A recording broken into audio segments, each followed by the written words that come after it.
আমরা অবশেষে চলে এসেছি 100 বছর পুরনো এই জগন্নাথ মন্দিরে। আগে খুব ছোট ছিল, আস্তে আস্তে সংস্কার করে এটি বড় করা হচ্ছে।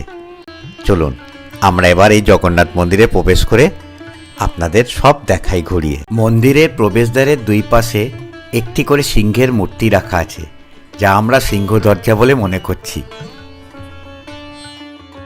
ঢুকেই ডান দিকে একটা ছোট উঁচু বাঁধানো জায়গা, ভেতরে মাটি দিয়ে গাছ লাগানো আছে, আর দেওয়ালে একটি বিষ্ণু ভগবানের ছবি আঁকা আছে, যা আমাদের বলে দিচ্ছে ভগবান জগন্নাথই হচ্ছে ভগবান বিষ্ণুর অবতার। মন্দিরের প্রবেশের বাঁদিকে রয়েছে সুন্দর একটি শিব মন্দির, যেখানে ভক্তরা তাদের প্রিয় দেবতাকে মন ভরে রোজ সকালে দুধ স্নান করায়। শিব মন্দিরের সামনেই একটি সুন্দর তুলসী মঞ্চ আছে, যেখানে জগন্নাথ মহাপ্রভুর প্রিয় তুলসী গাছ লাগানো আছে। সিংহদুয়ার দিয়ে ঢুকেই ভক্তরা গরু স্তম্ভে মাথা নত করেন, অনেকে মূর্তিটি জড়িয়ে ধরেন। গরু স্তম্ভের কাছে দাঁড়ালে সেখান থেকে সরাসরি জগন্নাথ দেব, বলরাম ও সুভদ্রাকে দেখা যায়।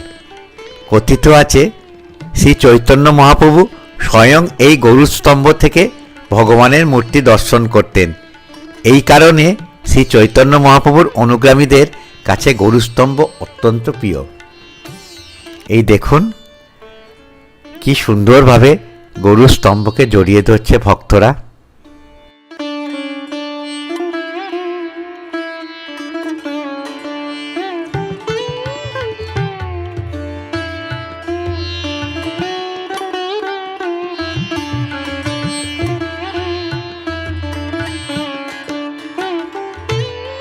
এবার আমরা এসে গেছি এই মন্দিরের মূল আকর্ষণ জগন্নাথ, বলরাম ও সুভদ্রার বিগ্রহের কাছে। কি অপূর্ব লাগছে প্রভু জগন্নাথ দেবকে। এই মন্দিরে পুরীর মন্দিরে সব আচার অর্চনা ও পূজার নিয়ম অনুসারে সব পালিত হয়।